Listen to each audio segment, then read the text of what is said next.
საუბარი, ეს არის კვებითი აშლილობები, რომლებიც თავისთავად მოიცავენ სხვადასხვა ნოზოლოგიურ დაავადებებს, მაგრამ ხშირად არის ხოლმე დაფარულ მდგომარეობაში და ის შეიძლება საზოგადოებისთვის უცნობი იყოს, ამა თუ იმ ადამიანს შეიძლება ჰქონდეს აღნიშნული პათოლოგია, მაგრამ გამოვლენები იყოს სხვადასხვა მრავალფეროვანი სიმპტომატიკით. აქედან გამომდინარე, ამ თემასთან დაკავშირებით დღეს მოვიწვიეთ არაჩვეულის სპეციალისტი, ექიმი ენდოკრინოლოგი, ენდოკრინოლოგიის ეროვნული ინსტიტუტიდან ქალბატონი ნათია ლომიძე. დილამშვიდობის დიდი მადლობა გადაცემაში მონაწილეობისათვის. ნათია, რა არის კვებითი აშლილობები და ეს ტერმინი რას მოიცავს საერთოდ? კვებითი აშლილობები ეს არის მენტალური ჯანმრთელობის დაავადება, რომელიც მოიცავს კვებითი ჩვევების სხვადასხვა მძიმე და ხანგრძლივ დროში გაწელილ მოშლას და არაადეკვატური კვებითი ჩვევების ჩამოყალიბებას და იქიდან გამომდინარე, რომ ეს არის მენტალური ჯანმრთელობის დაავადება, საჭიროებს მულტიდისციპლინარულ მიდგომას, როგორც კვებითი ფსიქოლოგის ან ფსიქიატრის ჩართულობას, ასევე ენდოკრინოლოგის და ნუტრიციოლოგის ჩართულობას. ყველაზე ისეთი შესწავლილი და ხშირი კვებითი აშლილობის მაგალითები მსოფლიოში არის ნერვული ანორექსია, ნერვული ბულიმია და უკონტროლო კვების აშლილობა. მსოფლიო მოსახლეობის დაახლოებით 4-5%-ს ახასიათებს, თუმცა ყველაზე უფრო მეტად ქალბატონებშია გავრცელებული, 4% მოდის ქალბატონებზე, 1% მოდის მამაკაცებზე. ასაკობრივი ჯგუფი, რომელიც უფრო მეტად არის მოწყვლადი, ვთქვათ, ამ კვებითი აშლილობებით არის ძირითადად გარდატეხის ასაკში მყოფი გოგონები. ყველაზე მეტად, როდესაც გრძნობიარები არიან შეფასებების გარემოდან წამოსული შეფასებების მიმართ, ეს არის ასაკობრივი ჯგუფი და ასევე, ვთქვათ, გარკვეულ პროფესიებთან შეიძლება იყოს ასოცირებული, მაგალითად, მოცეკვავეები, მოდელები, სპორტსმენები, ანუ ისეთი სპორტის და ისეთი პროფესიის სახეობები, რომლებიც თავის თავში ისედაც მოიცავენ გარკვეული წონის კრიტერიუმების დამყარებას და გარკვეული ფორმების, სხეულის ფორმების შენარჩუნებას. დიახ. აი რა არის ნათია ნერვული ანორექსია, რომ აუხსნან ჩვენს მოსახლეობას? ნერვული ანორექსია არის მდგომარეობა, როდესაც ადამიანი არის ძალიან არაადეკვატურად ჩაციკული წონაზე და ძალიან ექსტრემალურ საშუალებებს იყენებს წონის კლებისთვის. როგორც ვთქვათ, არის ძალიან შეზღუდული ამ დროს საკვები რაციონი და ასევე არის ძალიან ინტენსიური ფიზიკური აქტივობა. როგორც საკვები რაციონიდან არის შეიძლება დღეს განმავლობაში 200-300 კალორია მიიღოს ადამიანმა ასეთ დროს და აქაც ორი ქვეჯგუფი იყოფ. ერთი მხრივ, როდესაც შეზღუდულია საკვები რაციონი და მეორე მხრივ, როდესაც ზოგჯერ აქვთ უკონტროლო კვების ეპიზოდები ადამიანებს და შემდგომ მიმართავენ გარკვეულ საკომპენსაციო მექანიზმებს ამ მიღებული საკვებისგან გასათავისუფლებლად. ეს შეიძლება იყოს ხელოვნურად ინიცირება გულისრევის ან გარკვეული საფაღარათო ან შარდმდენი საშუალებების მიღება. მთავარი პრობლემა ზოგადად კვებით აშლილობებში არის ის, რომ ამ დროს ადამიანი ვერ ხვდება ვერ აღიქვამს ობიექტურად მის სხეულს და მის მდგომარეობას და ვერ აფასებს ობიექტურად თუ რა გართულებების და რა დაავადებების წინაშე შეიძლება დადგეს.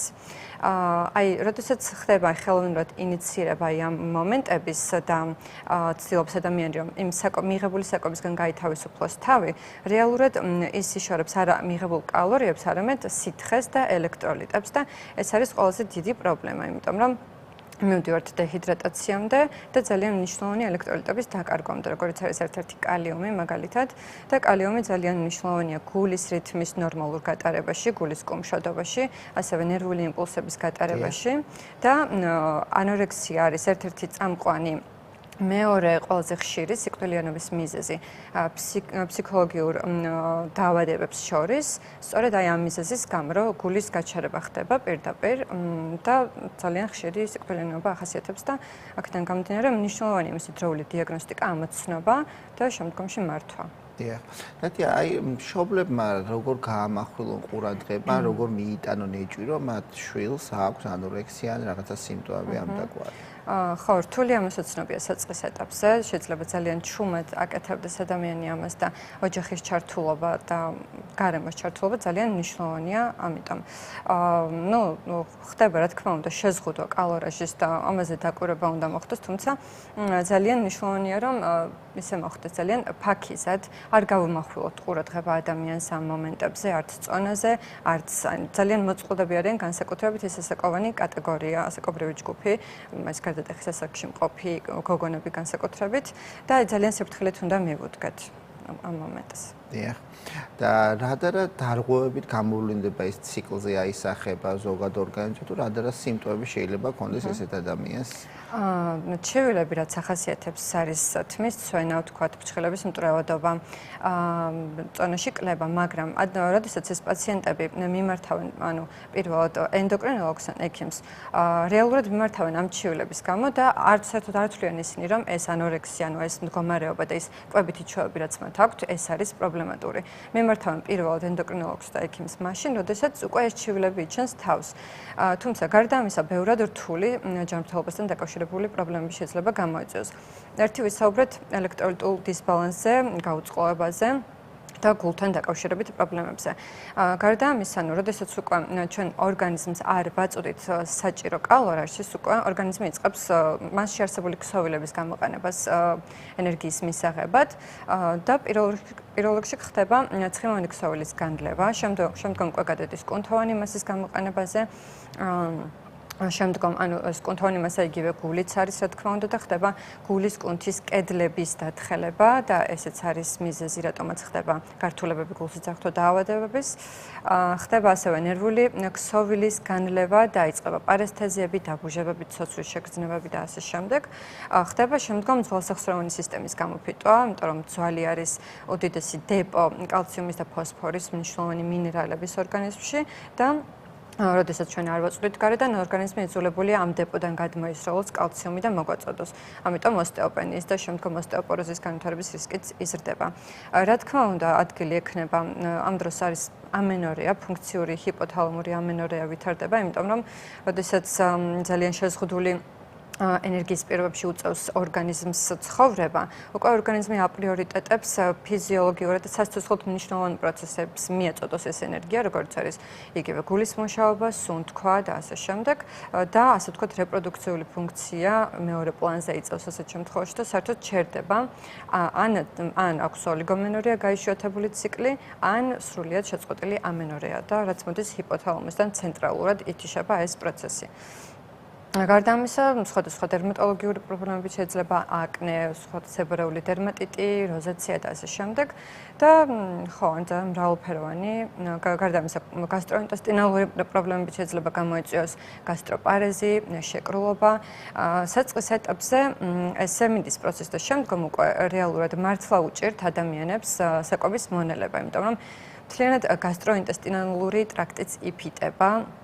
საჭვის მონონებელი ფერმენტების, ასე ვთქვათ, მობილიზებას უჭირს უკვე ორგანიზმს, მთლიანად არის მოშლილი ნაწლავური მიკროფლორა და უკვე როდესაც ადამიანი უკვე მცირე ულუფებით იღებს საკვებს, იმის მონელებაც ძალიან უჭირს, განსაკუთრებით უჯრედისით, ბოჭკოთი მდიდარი საკვების მონელება უჭირს და უკვე ეს დაკავშირებულია შებრილობასთან და ძალიან ბევრ დისკომფორტთან. დიახ. ასევე ნათია რომ ვახსენოთ ბულემია, რა არის ბულემია და როგორი მრავალფეროვანი ჩივილებით გამოვლინდება. კი ბატონო. ბულემია ანორექსიისგან განსხვავებით ხასიათდება იმით, რომ თუ ანორექსიის დროს ძალიან შეზღუდულია საკვები რაციონი, ამ შემთხვევაში ასეთი შეზღუდული არ არის. უბრალოდ ადამიანს აქვს პერიოდულად სტრესული ფაქტორების მოქმედების დროს აქვს ესეთი უკონტროლო კვების ეპიზოდები, რასაც შემდგომ მოსდევს აი საკომპენსაციო მექანიზმები, რაზეც ვისაუბრეთ, ასე ვთქვათ, საკვებისგან გათავისუფლების სხვადასხვა მექანიზმები. დამატებით რადგან ამ შემთხვევაში უფრო ხშირია ეს საკომპენსაციო მექანიზმები, დამატებით რაც ბულემიის გართულებები შეიძლება იყოს არის თქვათ სისხლდენა შეიძლება დაიწყოს კუჭიდან, რადგან ესეთი მუდმივი მექანიკური ზეწოლა ხდება გულის რევის ინიცირების გამო კუჭზე. ასევე პირის ღრუს და ლორწოვანის დაზიანება მუდმივად ამ მჟავე გარემოს ემალზე მოხვედრის გამო. ხდება ემალის დაზიანება, ხრწილების ანთება და ასე შემდეგ. განსხვავებით ანორექსიისგან ბულემიის დროს შეიძლება წონა ადამიანის ნორმალური იყოს და ამ ეპიზოდებს უფრო მეტად ადგილი აქვს სხვადასხვა სტრესული ფაქტორის მოქმედების დროს, როდესაც სტრესში არის ადამიანი რაღაცასთან გამკლობა უწევს და კვებაში პოულობს შვებას, ასე ვთქვათ, გაურბის ამ სტრესს და კვებით, ასე ვთქვათ, თავს იმშვიდებს. ანორექსიის დროს ძალიან მნიშვნელოვანი კვების წონის დეფიციტია და ბულემიის დროს შეიძლება წონის დეფიციტი არ იყოს. რაც შეეხება ეს მესამე ვარიანტი, რაც ხშირი არის, რაც ვახსენეთ, უკონტროლო კვების აშლილობა. ამ დროს უკვე თითქმის 24 საათის განმავლობაში თითქმის შეუჩერებლად ჭამს ადამიანი რაღაცას იღებს. ესეც არის სტრესისგან გაქცევის ერთ-ერთი მექანიზმი და დამხმარე საშუალება ადამიანისთვის.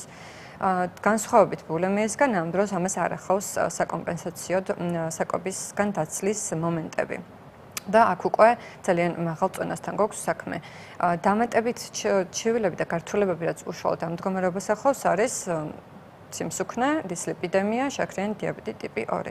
და აქაც შეიძლება ადამიანი პაციენტი ექიმთან გამოცხადდეს უკვე აი ამ შაქრიანი დიაბეტის ჩამოყალიბების შემდეგ და სხვადასხვა ამ მხრივ პრობლემების ჩამოყალიბების შემდეგ და ის არ თვლიდეს. იმდენად გაუცნობიერებლად აკეთებენ ამას, რომ საერთოდ არ თვლიან, რომ ამ მხრივ პრობლემა აქვს და ეს შემდეგ აღმოჩნდება ხოლმე და გამოჩნდება ანამნეზის შეკრების პროცესში. და აი შაქრიანი დიაბეტის მქონე ადამიანების 30%-ს აქვს გარკვეული კვებითი აშლილობები და კვებითი აშლილობის მქონე ადამიანების 20%-ს აქვთ შაქრიანი დიაბეტი და ძალიან რთულია განვასხვაოთ რომელმა გამოიწვია. ასე რომ მნიშვნელოვანია აღნიშნოთ, რომ ეს არის გარდამავალი მომენტები, ანუ ერთი ტიპის კვებითი აშლილობა შეიძლება რაღაც ეტაპზე გადავიდეს მეორეში, მესამეში, ანუ ანორექსიიდან გადავიდეს ბულიმიაში, კონტროლო კვებით აშლილობაში და ასე შემდეგ მონაცვლეობა ახასიათებს. დიახ. როგორ არის ასე ვთქვათ, ნათია მართვა, ვინ და ვინ მართავს საყენშო პათოლოგიას და რამდენად მარტივად მოგვარება პროცესია. ეს არის სამწუხაროდ ქრონიკული დაავადებების ჯგუფს მიეკუთვნება და რაღაც ეტაპზე ჩვენ შეიძლება მივახციოთ რემისიას, თუმცა გარკვეულ ეტაპზე, ცხოვრების გარკვეულ ეტაპზე ისევ დაბრუნდეს ცხოვრებაში, ამიტომ მუდმივ მეთვალყურებას საჭიროებს.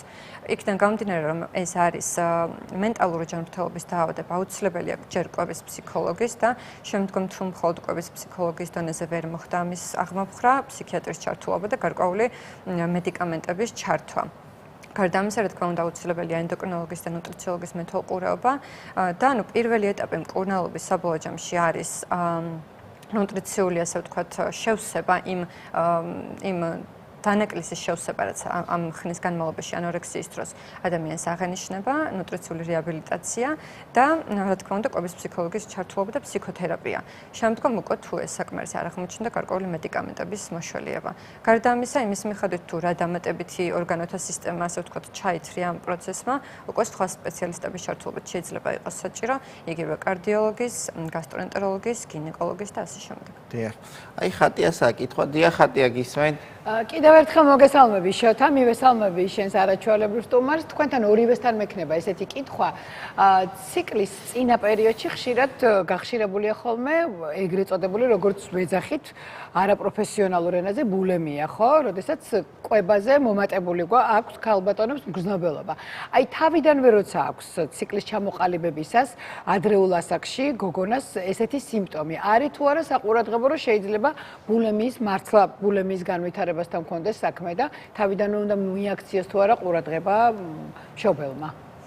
მენსტრუალური ციკლის დროს მთელი რიგი ჰორმონალური ცვლილებები ხდება და კვებაც ამასთან რა თქმა უნდა კავშირში არის, გარკვეული კვებითი, ასე ვთქვათ, თვისებები იჩენს თავს, მაგრამ როდესაც ამას აქვს პერიოდული ხასიათი, რა თქმა უნდა, ამას ბულიმიას ან რაღაც კვებით აშლილობას ვერ დავარქმევთ.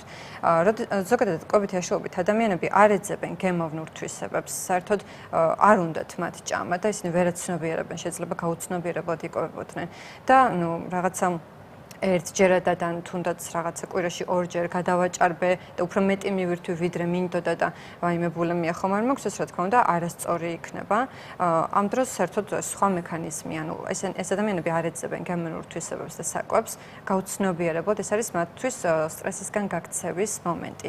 ასე რომ ხო, ამ შემთხვევაში არ არის კავშირი. ხო, რა თქმა უნდა, ხატია ფიზიოლოგიური პროცესებიც ხომ მიმდინარეობს ჩვენს ორგანიზმში რაღაც პერიოდის განმავლობაში ჩვენ თქვათ გლუკოზაზე გვაქვს მოთხოვნა რაღაცა ვიტამინზე, რკინაზე, ასე შემდეგ რაღაცა პროდუქტი შეიძლება ჩვენ გავაძლიეროთ მიღება, მაგრამ ეგ ნორმალური მდგომარეობა აბსოლუტურად და პათოლოგიური მდგომარეობა არ ითვლება.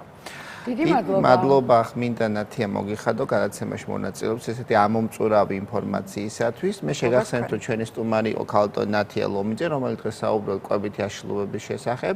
თუ ვერ მოახერხეთ ჩვენი რუბრიკის ყურება კვირადილას მესმის, როცა